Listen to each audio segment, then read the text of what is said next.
романи фирдавсӣ. муаллиф Сотим Улуғзода. қисми якум. хонаводаи деҳнишин.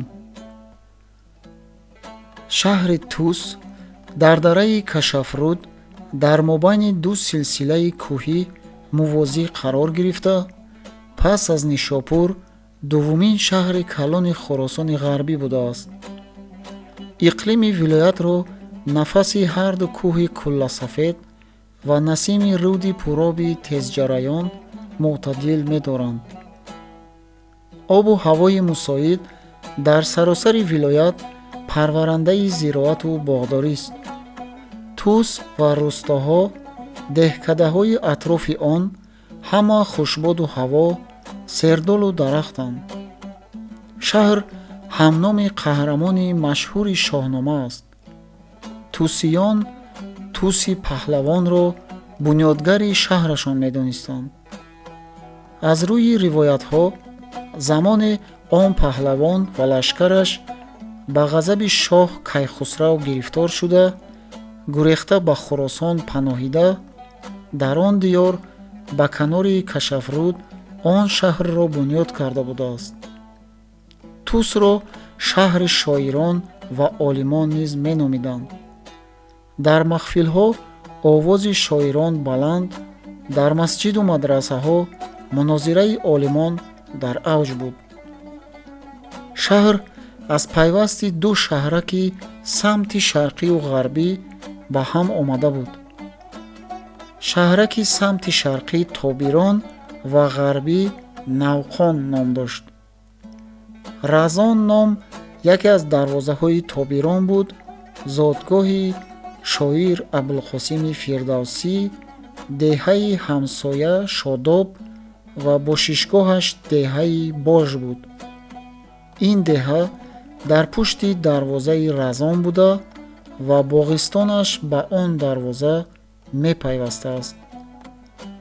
обову аҷдоди шоир низ дар Бож ва Шодоб зистанд. онҳо деҳқонон, мулкдорони калон буданд, ки дар эрони пеш аз ислом табақаи ҳукмрон ҳисоб меёфтанд. аҳли ин табақа озодон номида мешуд ва асилзодагон ба шумор мерафтанд. дар замони ҳокимияти арабҳо ин табақа аз нуфузу сиёсиву иқтисодии худ маҳрум гардид. аҷдоди шоир ва худи вай дар ин давра аз мақоми тавонгарӣ фуромада ба мулкдорони хурд табдил ёфта буданд. падари шоир Мавлоно Фахриддини Аҳмад марди бо фазлу дониш буда, амале аз амалҳои девони молиёти Хуросонро ба уҳда доштааст. ӯ барои илм омӯхтани писараш кӯшиши бисёр мекард. дар солҳои нахустини шуғли Фирдавсӣ ба назми шоҳнома чунин ривояте пайдо шуда буд, гӯё дар овони хурдсолии шоир падараш ба хоб мебинад, ки писараш ба бом баромада ва рӯ ба тарафи қибла карда наъра мезаду дар ҷавоби наъраи ӯ аз ҳар ҷониб овозҳо шунида мешуданд. бомдод Мавлоно назди муаббир, яъне хобгузори машҳур шайх Наҷибуддин рафта, хоби дидаашро нақл мекунад ва таъбирашро мепурсад. шайх китобҳояшро дида хоби ӯро чунин таъбир мекунад, ки овозҳои шунидашуда овози ояндаи писари туст. ин писари ту сухангӯе мешавад, ки овозаш ба 4 рукни олам мерасад ва дар ҳамаи атрофу акноф сухани ӯро ба қабул истиқбол мекунанд. ба ҳамин тарз ровиён достонсаро шудани Фирдавсиро ба сарнавишти азалӣ нисбат дода ва мардумонро ба ин бовар кунонда буданд. аммо ҳақиқат ин аст, ки Ҳасани Абулқосим дар айёми таҳсилаш ба илмомӯзӣ майлу рағбати азим зоҳир карда, донишманди мумтозе шуда ба воя расид. вай забони паҳлавӣ медонист. забони адабии модариаш ва арабиро ба хубӣ фаро гирифта буд. истеъдоди фитрии ӯ дар гӯяндагиву шоириаш зуҳур кардан гирифт. дар солҳои талабаи мадраса буданаш аз худойномаки бостонӣ, китобе ки баъдан пас аз тарҷума шудан ба форсии нав шоҳнома ном гирифт, баъзе порчаҳои барояш писандомада ва шавқангезро назм мекард. дар он вақт ки ҳикояти мо аз он сар мешавад, абулқосими фирдавсӣ бо ҳамсараш фотимабону, писари 22-солааш ҳушанг ва духтарчаи 8-солааш манижа дар бож ба ҳавлии меросии худашон мезистанд. падару модари шоир якчанд сол пеш вафот карда буданд.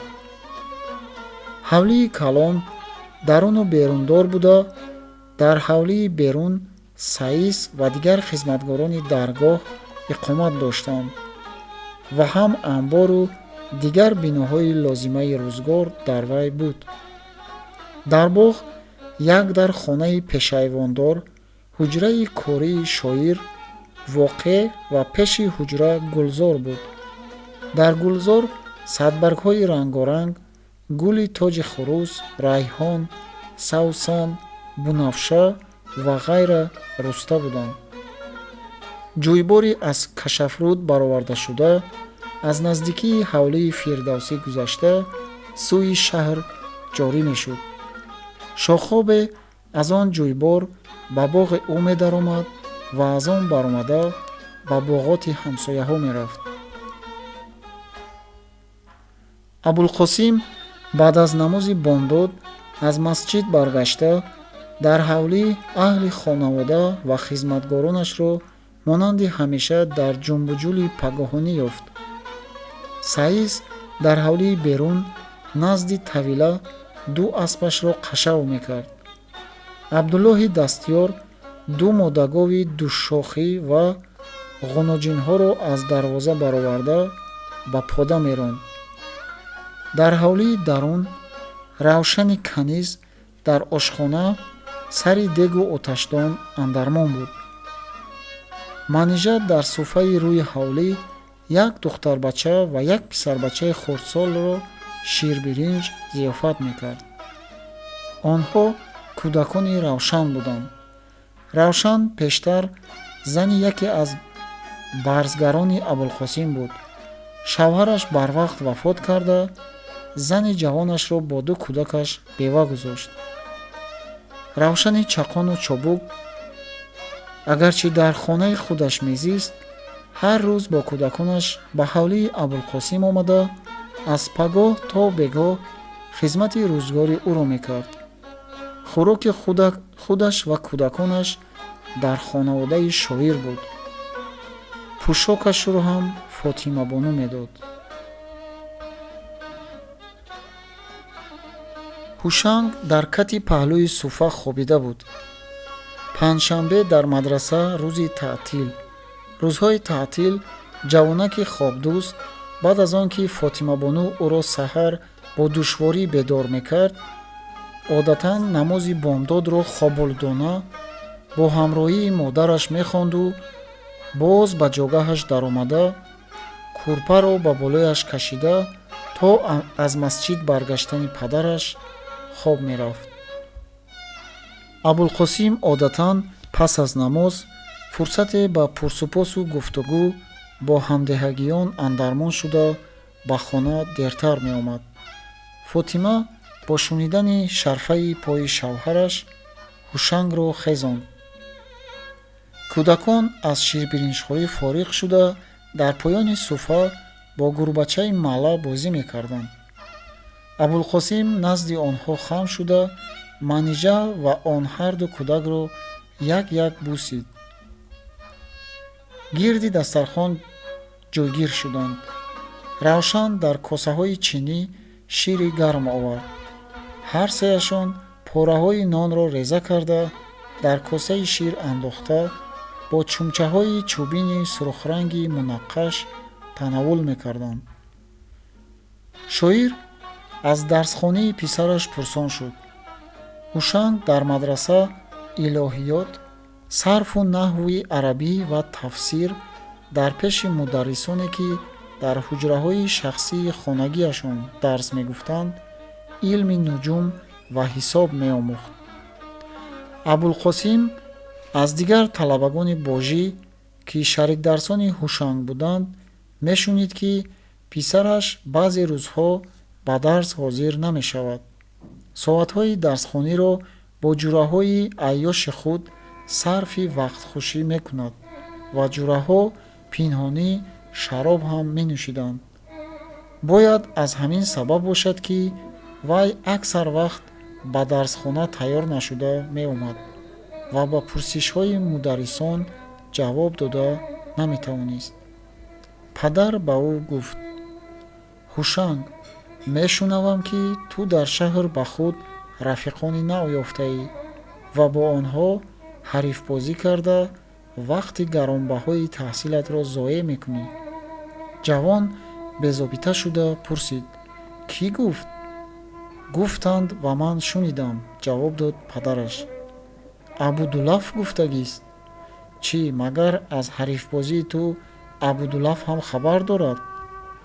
маҳмуд хабар кашидагист. тез шуда ба сувол ҷавоб надода гуфт ҳушанг: ман даҳони он хабаркашро хок пур мекунам. вале ту ба пурсиши ман посух надодӣ, бо лаҳни тунтар гуфт фирдавсӣ. ҳар кас гуфта бошад, дурӯғ гуфтааст. ман ҳарифбозӣ накардаам. дурӯғро ту мегӯӣ ҳушанг. ту алон аз абудулаф ва маҳмуд ба хабаркашӣ гумонбар шудӣ. вале агар чизе набошад, онҳо аз чӣ чиз хабар мекашанд? ҳарчанд ки ту ба пурсиши ман посух надодӣ, бо гумонбар шуданат аз абудулафу маҳмуд ба гуноҳат иқрор кардӣ. акнун бигӯ, рафиқони нават ҳарифонат кистанд? шумо онҳоро намедонед. бигӯ киҳоянд? сахтгирона сухани писарашро бурид падар. ҳушанг ночор ду нафарро ном гирифт, ки аз талабагони мадрасаҳои дигар ва аз оилаҳои савдогарон буданд. рост бигӯ, хулқу атвори онҳо чӣ гуна аст? хушахлоқанд? айёш нестанд? май наменӯшанд? боз суолҳо додан гирифт абулқосим. ҳушанг ба ӯ чашм боло накарда, суханро канда канда, ба ҷои ҷавоби суолҳо чизи дигаре гуфт. фақат ду дафъа ҳарифона кардем. саид шароб овард. ба дарс ҳозир шуда натавонистам. сипас ӯ ногаҳон бо қаҳру ситез: хуб чӣ шудааст? осмон ба замин фурӯ ғалтид магар? ин итобу истинтоқ барои чист? чаро маро шиканҷа мекунед? ман худ медонам чӣ бояд кард ва чӣ набояд кард. гӯён бархосту ба хона даромада ғайб зад. чеҳраи абулқосим хира гашт. аз вай озурда нашав. шавҳарашро тасаллӣ доданӣ шуд фотима. ман худ ба вай гуфтугӯ мекунам. вай гоҳо ҳамин тавр қаҳр мекунад, меситезаду боз зуд ба худ меояд ва пушаймон мешавад. зотан ӯ бачаи баде нест. туро дӯст медорад. охир ҷавон аст, хом аст, пухта мешавад. ман медонам, қаҳрашро фурӯ нишонда гуфт абулқосим. вай аз ту зуд зуд пул мепурсад ва ту медиҳӣ. дидӣ пулро ӯ ба куҷо сарф мекунад. вай бархоста ғурғуркунон ба боғ ба ҳуҷраи худ равона шуд.